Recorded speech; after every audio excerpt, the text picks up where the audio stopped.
So what's up subscribers? Welcome back to the channel. This is Paul Bonin Vargas of Zebianmnl. So today, ang pag-uusapan natin is hand-stitched leather and machine-stitched leather.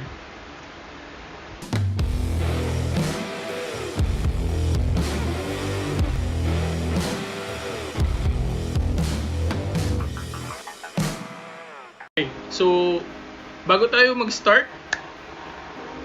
check out our Zebianmnl shoutouts.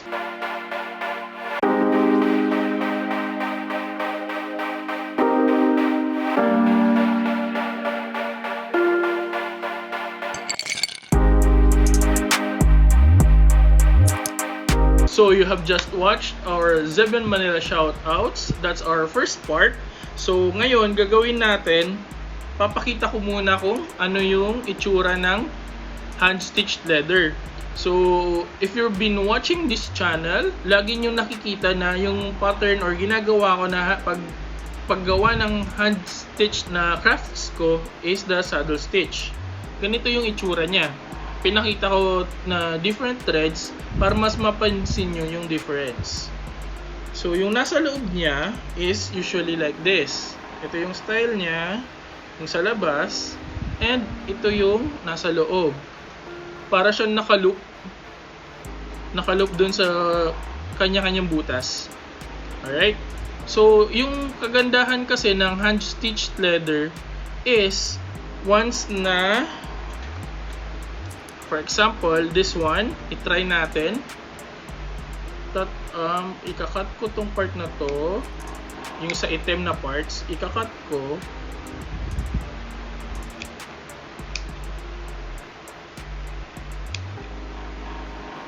Okay. Yun yung sa itim na parts na kinat ko ha. And better show you na walang daya. So here.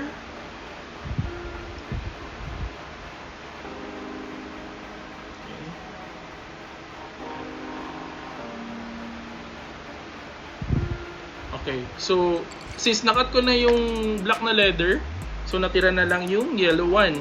Kapag pinul ko to, hindi siya bibigay na diretso kasi naka-loop siya dun sa leather natin. Okay? So yun yung kagandahan ng saddle stitch or hand stitched leather. Yun yung kagandahan for me. So again, ito yung itsura niya. So syempre dahil usually ginagamit ko is yung kaparehas na kulay nito, which is this one, hindi nyo makahalata na ganito yung ano niya, yung parang pattern. So parang isang straight lang siya na brown, di ba? Usually nakikita nyo. And again, ito yung itsura niya once tinanggal mo yung isang thread or matanggal mo accidentally or dahil sa sobrang luma na nung wallet mo. And now, dako naman tayo dun sa machine stitched leather. Ito yung usually nakikita natin sa mga t-shirts or dun sa mga wallets na usually nabibili natin sa malls, gaya ng, for example, yung mga, hindi na ako magbabanggit ng brand, pero yung mga mabili dahil mura yung price niya. So again, ito yung usually na itsura niya. Di mo lang siya mapapansin kasi usually, di ba, parang isang kulay lang din yung ginagamit. And another one pala is dun sa machine stitch na leathers, usually maninipis yung thread. Ito kasing thread na to na ginamit ko is also a wax thread, pero para lang mapakita ko yung itsura niya, yung sample. So again, ito yung itsura ng nasa loob niya. Okay, ito yung sa labas and ito yung sa loob. But before we go to that, let's do our Zebianmnl shoutouts or second part.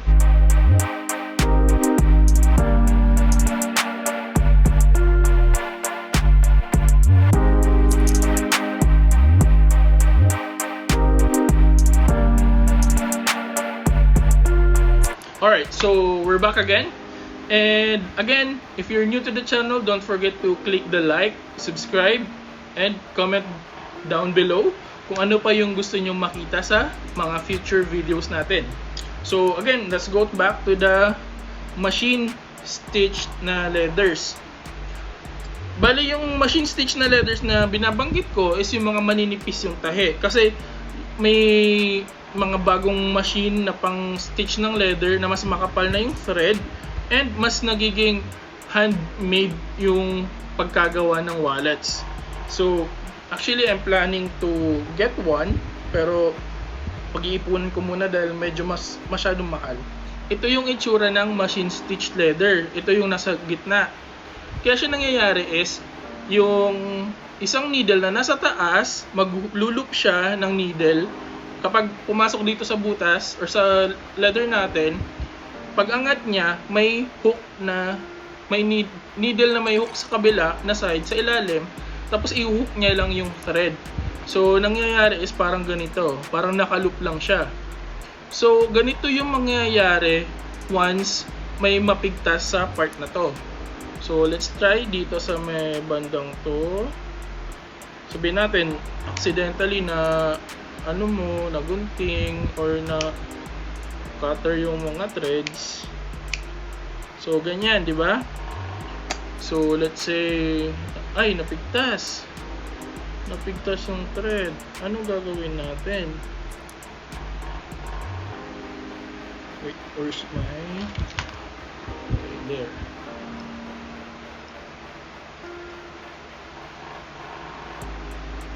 Ayan, for example, natanggal siya. Once matanggal yung isang thread mo, tuloy-tuloy na yan. Ayan o. Nagkakaroon ng malaking hole. Ayan o. So, yung dito mo, sa ilalim or sa bandang taas, mapipigtas na siya, tuloy-tuloy. For example, kapag nakikita nyo yung wallets nyo na may ganyan na siya, kasi wala nang nag-hold na thread dun sa kabilang side. So, ganyan na siya hanggang sa matuluyan na sa masira. Just like that. So, again, yung sa hand stitch na leather natin, ganito yung itsura niya. So, kahit i-pull mo siya, and I'm exerting my effort. Yun. Kaya lang siya na kasi tinodo ko yung paghatak. So, again, that's the difference of a hand-stitched leather and a machine-stitched leather. So, that's it. Hopefully, may natutunan kayong bago ngayon sa tutorial natin. And always visit our videos or don't forget to click the notification bell para pag may bagong video tayo, mapanood nyo agad. Alright? So, that is it. Diyos mabalas!